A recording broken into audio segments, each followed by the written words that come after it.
The brig of the cruiser, Vigilant Mercy, was silent except for the low hum of its engines. Private Daniel Reyes sat alone inside a transparent containment cell, wrists resting on his knees. Outside, the viewport stretched to the violet haze of the Tarsis Nebula. It shimmered like spilled ink across the stars. He had disobeyed a direct order. During the siege of Kethra Outpost, Command had ordered a tactical retreat. Daniel had stayed behind to pull 3 wounded soldiers out of a collapsing corridor.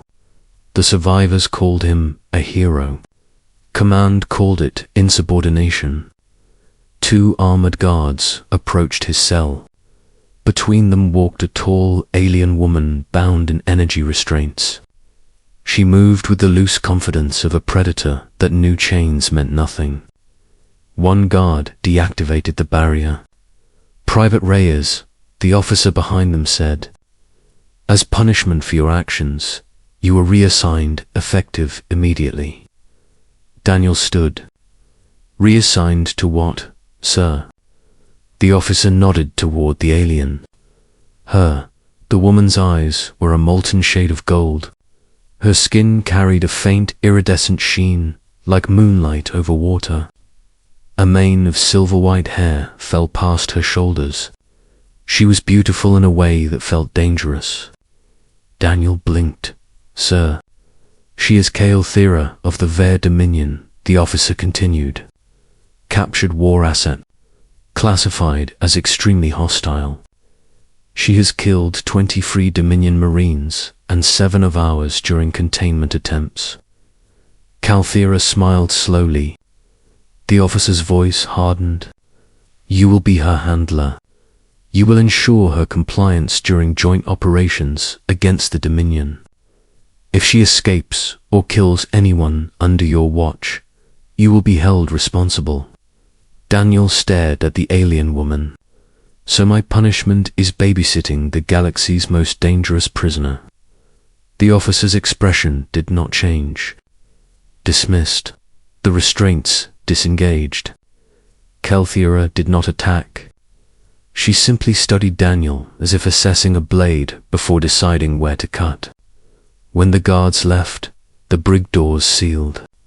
For a long moment they stood facing each other. She spoke first. Her voice was smooth and low. "They give you to me as punishment." "Looks that way," Daniel said. Her eyes narrowed slightly. "You are not afraid. Should I be?" "Yes," he shrugged. "I have been shot at by worse." A flicker of amusement crossed her face. "You are either brave or stupid." "Human," he corrected. She circled him slowly. Each step was graceful, controlled. He noticed faint scars along her arms, old battle marks. "You disobeyed your war chief," she said. "That is weakness." "I disobeyed because my people were still inside. That is still weakness." Daniel met her gaze. "Where I come from, leaving someone behind is weakness." Silence stretched between them. Her expression shifted. Something thoughtful entered her eyes. On their first mission together, the cruiser deployed them onto a Dominion relay station hidden within an asteroid field. The plan was simple. Kael'thera would infiltrate. Daniel would provide cover and ensure she did not turn on the extraction team. As the shuttle descended through drifting rock, Daniel checked his rifle. Kael'thera sat across from him, unrestrained. "You trust me with a weapon at your back," she said. "Not trust," Daniel replied. "I just figure if you wanted to kill me, you would have done it already." Her lips curved slightly. True, they breached through an outer maintenance hatch. Inside, Dominion soldiers reacted instantly. Plasma fire filled the corridor. Kael'thera moved like a storm. She was savage. There was no other word for it. She flowed between enemies, claws flashing, blade carving arcs of silver light. She did not hesitate. She did not miss. Daniel covered her flanks, precise bursts, dropping targets she bypassed. They moved together without speaking. Instinct guided them. At the relay core, alarms blared. Daniel planted charges while Thera guarded the doorway. More Dominion soldiers poured in. A plasma bolt struck Daniel's shoulder. He staggered. Thera caught him before he fell. "You are injured," she said sharply. Still breathing, she looked toward the corridor, then back at him. For the first time, she hesitated. "Go," he said. "Mission first." Her jaw tightened. "You would sacrifice yourself. If it means the others get home." Something fierce ignited in her eyes. Not rage, not quite. She dragged him behind the reactor pillar and stood over him like a living shield. Every enemy that approached fell. Her movements grew faster, deadlier. When the charges detonated, she lifted him over her shoulder and sprinted through collapsing corridors. She leaped across a widening gap as the station tore itself apart. They reached the shuttle seconds before the explosion consumed the asteroid.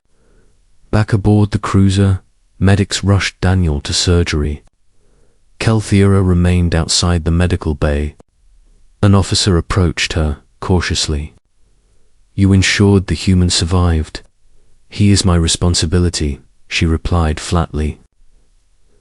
Later, when Daniel regained consciousness, she was seated beside his bed. "You stayed," he said weakly.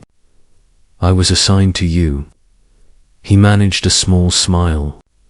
"That is not why." Her golden eyes held his. "You defied your command to save your own.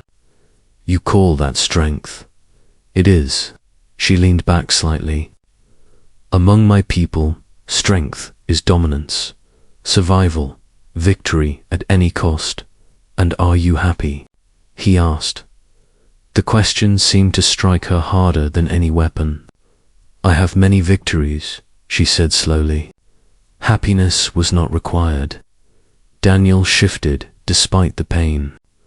"Where I come from, strength is protecting the people who cannot protect themselves." She studied him in silence. Weeks passed. Mission followed mission. Each time, they fought side by side. Rumors spread through the ship. The savage alien no longer attacked guards during transport. She no longer smiled at the thought of blood. She began asking questions about Earth, about oceans, about music. One evening, in the observation deck, she stood beside Daniel as stars drifted past. "Your punishment," she said quietly. "Do you regret it?" He glanced at her.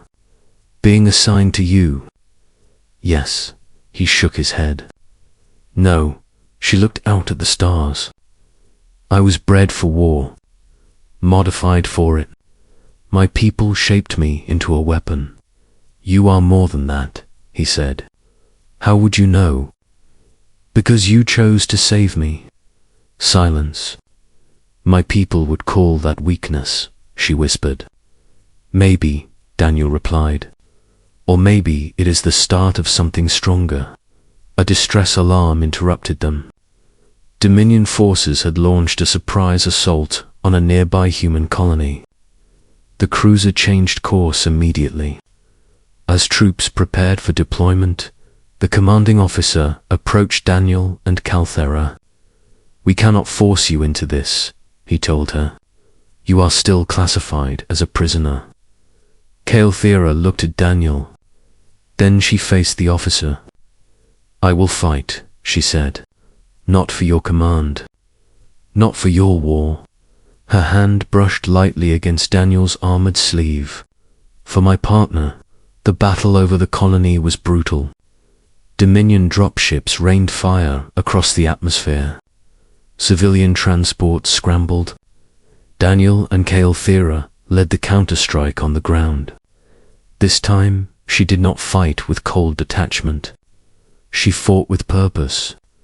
When Dominion soldiers advanced toward a cluster of fleeing human families, she placed herself between them and the civilians. Her roar shook the battlefield. Daniel fought at her side. Together they pushed the enemy back.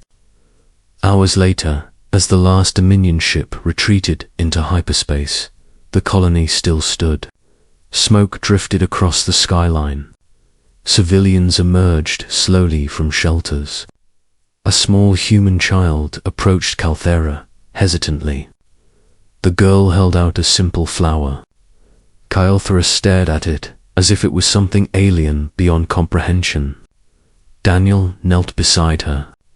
It means thank you. Carefully, as if handling something fragile, Calthera accepted the flower. The child smiled and ran back to her family. Calthera remained still.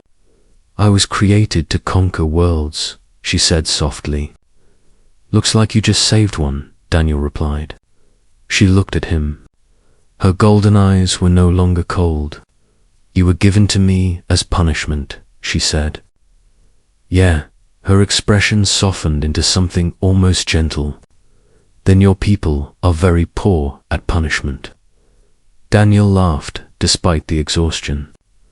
Above them, human and alien ships drifted together in the quiet after battle.